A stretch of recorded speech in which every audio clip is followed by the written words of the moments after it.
Hello বন্ধুরা, আমি education tutorial গ্রুপে সবাইকে স্বাগত জানাই। আচ্ছা, আমাদের এবারে আমি আজকে এইচএসের সিলেবাস নিয়ে একটু আলোচনা করে বলে দিই তোমাদের। এবার যেহেতু নর্মালাইজ হয়ে গেছে ব্যাপারটা, সেই জন্য নর্মাল পরীক্ষা হবে, সেই জন্য তোমাদের গতবারে আরও অবরোহমূলক তর্কবিদ্যায় 3টি চ্যাপ্টার বাদ ছিল। সেখানে হচ্ছে প্রাকল্পিক ও বৈকল্পিক ন্যায়, বলীয় ভাষ্য, ভেনচিত্র ও সত্যার সাপেক্ষ। এই 3টি চ্যাপ্টার বাদ ছিল, কিন্তু এই 3টি চ্যাপ্টারই তোমাদের থাকবে।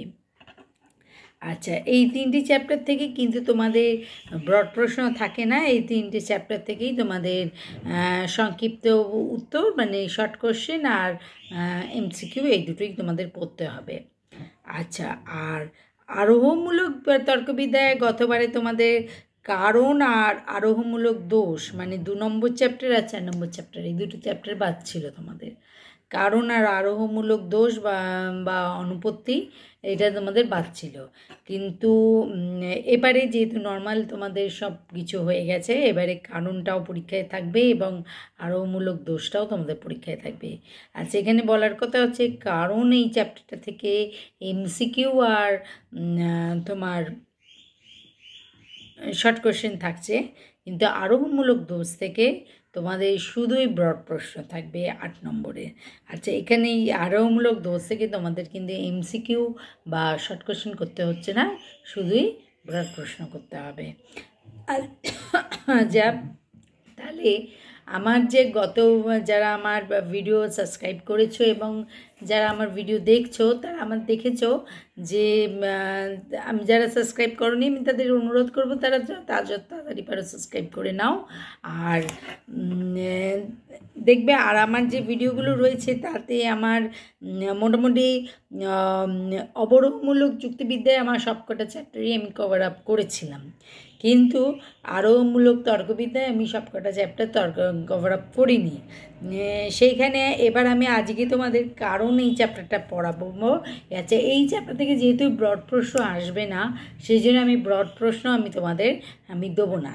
আমি শুধুই M.C.Q আর শর্ট কোশ্চেন নিয়েই আলোচনা করবো এই চ্যাপ্টারে। ওকে, আচ্ছা, এখান থেকে দেখো কারণ কি প্রশ্নটা এলে তোমরা যে আমি সঠিক উত্তরে দেখো আমি টিক দিয়ে রেখেছি, যা কার্যকে ঘটায়। কারণ কি উত্তর হচ্ছে যা কার্যকে ঘটায়। আচ্ছা, কার্য কাকে বলে? যা কারণের দ্বারা সৃষ্ট। কার্য যে অপশানগুলোই থাকুক না কেন, তোমাদের আমি উত্তরগুলো ঠিক বলে দিচ্ছি, তোমরা উত্তরগুলো জেনে রাখো, তাহলেই তোমরা ঠিক এই অপশানগুলো দেখে তোমরা ঠিক অপশানেই ঠিক দিতে পারবে। আচ্ছা, কার্য কাকে বলে? কার্য হচ্ছে যা কারণের দ্বারা সৃষ্ট। আচ্ছা, কারণের গুণগত লক্ষণ কি? কারণের গুণগত লক্ষণ হচ্ছে কারণ হলো কোনো ঘটনার সত্যহীন, অব্যবহিত ও নিয়ম পূর্ববর্তী ঘটনা। আচ্ছা, কারণের পরিমাণগত লক্ষণ কি? কারণের পরিমাণগত লক্ষণ হচ্ছে কারণ হলো কার্যের সমান। সত্য কার অপরিহার্য অংশ? সত্য হচ্ছে কারণের অপরিহার্য অংশ। আচ্ছা, একাকারবাদীদের মতে কারণ কিরূপ সত্য রূপে গণ্য? পর্যাপ্ত, আবশ্যিক, সত্যরূপে গণ্য। আচ্ছা, কোন সময় কারণের ধারণাটি আসে? কার্যের আগে আসে। কোন সময় কারণের ধারণাটি আসে? কার্যের আগে আসে কারণের ধারণাটি। ঠিক আছে,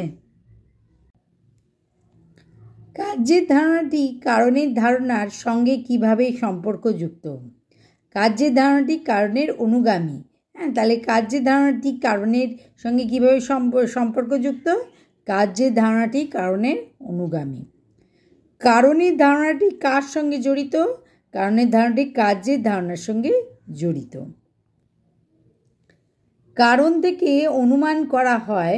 কি অনুমান করা হয়? কারণ থেকে কার্যকে অনুমান করা হয়। কারণ থেকে কি অনুমান করা হয়? কারণ থেকে কার্যকে অনুমান করা হয়। ঠিক আছে।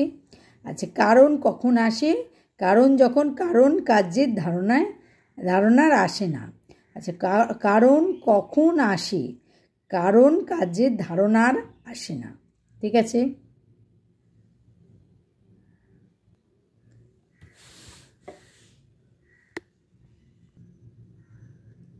আচ্ছা সরি, কারণ কখন আসে, আমি এর উত্তরটা ভুল বলেছি। কারণ কাজের আগে আসে। সরি আমি এর উত্তরটা পুরোটাই ভুল বলেছি। এইটা হবে কারণ কখন আসে, কারণ কাজের আগে আসে। ঠিক আছে।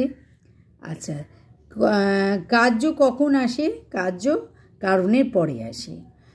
তাহলে কারণ কখন আসে, কারণ হচ্ছে কারণ কার্যের আগে আসে, আর কার্য কখন আসে, কার্য কারণের পরে আসে। ঠিক আছে। কারণের সংজ্ঞায় কি বলা যায়? কারণ হলো কাজে শর্তহীন অবাহিত নিয়ম পূর্ববর্তী ঘটনা। অবাবাহিত নিয়ম নিয়ত পূর্ববর্তী ঘটনা। কারণ হলো কাজে শর্তহীন অব্যবহিত বহিত নিয়ত পূর্ববর্তী ঘটনা। ঠিক আছে। তারপরে হচ্ছে কার্য কাকে বলে? কার্য হচ্ছে কারণ যা ঘটায় তাই হলো কার্য। কার্য কাকে বলে? কার্য হচ্ছে কারণ যা ঘটায় তাই হলো কার্য। কারণের গুণগত লক্ষণে কি বলা হয়, কি বলা যায়? কারণ হলো কার্যের একটি সত্যহীন অব্যবহিত নিয়ত পূর্ববর্তী ঘটনা। কারণের গুণগত লক্ষণে কি বলা যায়? কারণ হলো কার্যের একটি সত্যহীন অব্যবহিত নিয়ত পূর্ববর্তী ঘটনা। কারণের পরিমাণগত লক্ষণে কি বলা যেতে পারে? কারণ ও কাজের পরিমাণ এক। পরিমাণগত দিক লক্ষণ কি বলা যেতে পারে? কারণের কারণ ও কাজের পরিমাণ এক। আচ্ছা, কারণ হলো কার্যের অব্যবহিত সত্যহীন অপরিবর্তনীয় পূর্ববর্তী ঘটনা। একথা কে বলেছে? মিল বলেছে। কারণ হলো কার্যের অব্যবহিত শর্তহীন অপরিবর্তনীয় পূর্ববর্তী ঘটনা। এই কথা কে বলেছে? না, মিল বলেছে। আচ্ছা, গুণের দিক থেকে কারণ হলো কার্যের অপরিবর্তনীয় সত্যহীন অব্যবহিত পূর্ববর্তী ঘটনা। এ কথা কে বলেছেন? এই কথা মিল বলেছেন। তাহলে এটাও মিলই বলেছেন। ঠিক আছে। শক্তির অবিনিশ্বরতার সূত্রটি হলো কারণের পরিমাণগত লক্ষণ। শক্তির অবিনশ্বরতা সূত্রটি হলো কারণের পরিমাণগত লক্ষণ। কারণের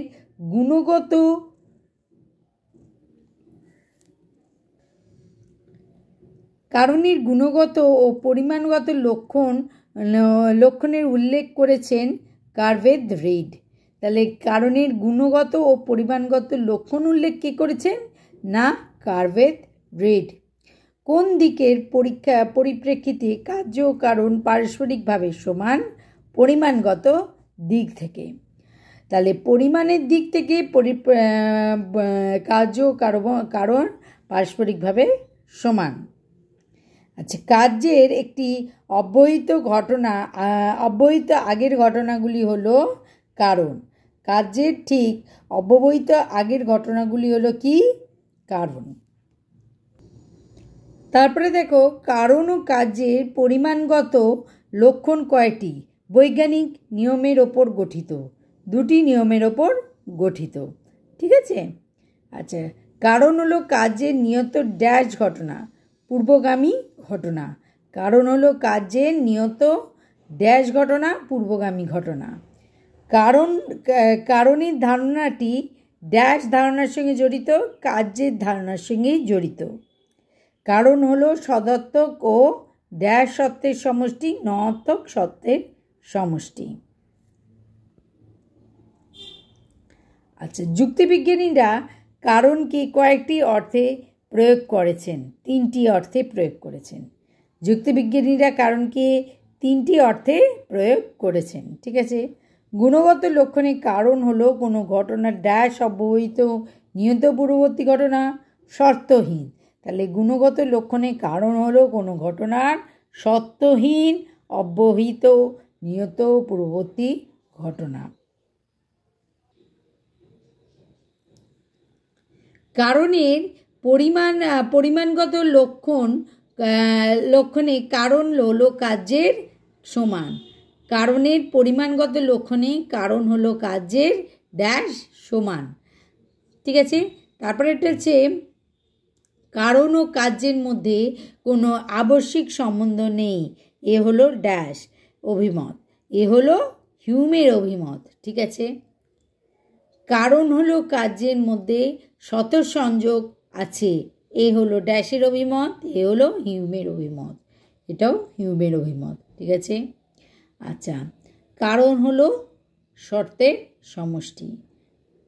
ঠিক আছে, আচ্ছা, তারপরে হচ্ছে শক্তির অবিনশ্বরতার সূত্রটি হলো কারণের পরিমাণগত লক্ষণ। আচ্ছা, গুণের দিক থেকে কারণ হলো কার্যের অব্যবহিত শর্তহীন অপরিবর্তনীয় অগ্রবর্তী ঘটনা, এবং পরিমাণের দিক থেকে কারণ হলো কার্যের সমান। এ কথা কে বলেছেন? এ কথা কার্ভেট রিড বলেছেন। গুণের দিক থেকে কারণ হলো কার্যের অব্যবহিত শর্তহীন অপরিবর্তনীয় ঘটনা, অগ্রবর্তী ঘটনা, এবং পরিমাণের দিক থেকে কারণ হলো কার্যের সমান। এ কথা কার্ভেট রিড বলেছেন। আজকে তোমাদের আমি কারণ চ্যাপ্টারের এমসিকিউ করালাম। আচ্ছা, এইখান থেকে এমসিকিউতে তোমাদের 3 নম্বর আসে, মানে 3টে আসে। আচ্ছা, এমসিকিউ থেকে এখানে 3টে আসে, তার জন্য তোমরা মনে করবে এতগুলো পড়তে হবে, মানে হ্যাঁ এতগুলোই পড়তে হবে।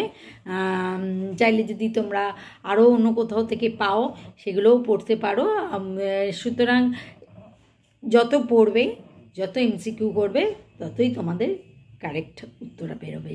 ঠিক আছে, তা যেহেতু এটা ব্রড প্রশ্ন আসছে না, এখান থেকে এমসিকিউ আর শর্ট কোশ্চেন এই দুটোই আসবে। সুতরাং এমসিকিউতে তোমাদের 3 থাকবে আর শর্ট কোশ্চেনে 4, মানে এমসিকিউ 3টে আসবে এই চ্যাপ্টার থেকে, আর শর্ট কোশ্চেন এখান থেকে 4টে আসবে। ঠিক আছে, আর সুতরাং তোমরা এমসিকিউগুলো আজকে ভালো করে পড়ো, আমি পরের দিন শর্ট কোশ্চেনগুলো নিয়ে আবার আলোচনা করব। ঠিক আছে, আজ এই অবধি।